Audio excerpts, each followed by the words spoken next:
What's up everybody, welcome to my channel. In this video today I will be sharing with you how you can create an Azure SQL Server and connect to it successfully. But first let me give you a little overview of what Azure SQL is.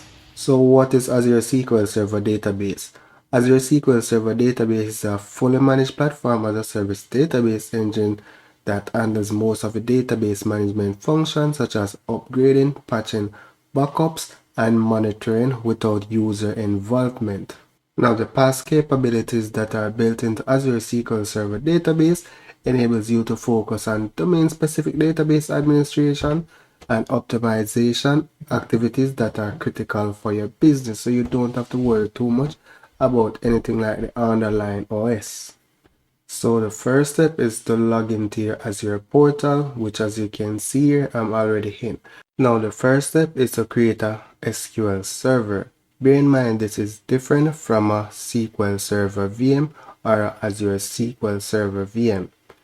So from the resources section, you can search for SQL servers and then you can create the server that you want. So I'm going to select create. Specify a name for your server and make sure it is unique.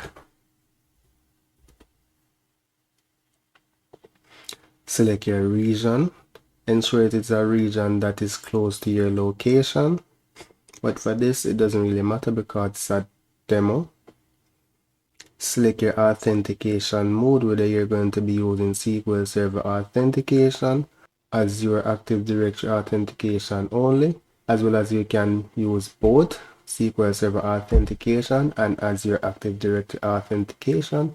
For this tutorial, I'm going to be using SQL Server authentication only. Specify your admin name. You cannot use any name like admin or administrator. Ensure your password is complex. Create and review. And then select create. So the deployment is now in progress.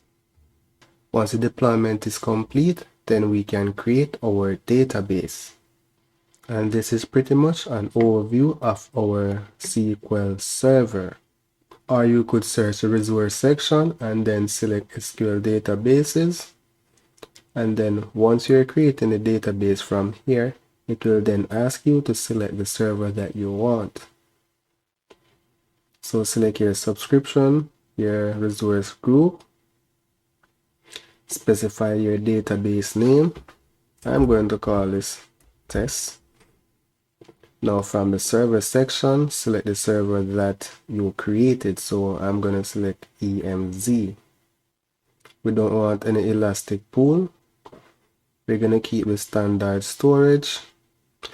And for backup storage redundancy, we can keep local redundant backup storage.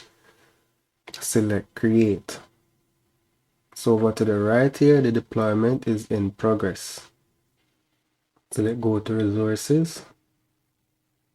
So now that our database is created, let's try connecting to our database. So I'm going to select the server to get the full data server name. Copy the database name. Launch Management Studio, connect database, specify your DB name, and specify your password. Now let's connect. Now by default, you wouldn't be able to access the database, so this is why we are getting this prompt for it to add this IP to our server. So we could have done this by, let me show you real quick.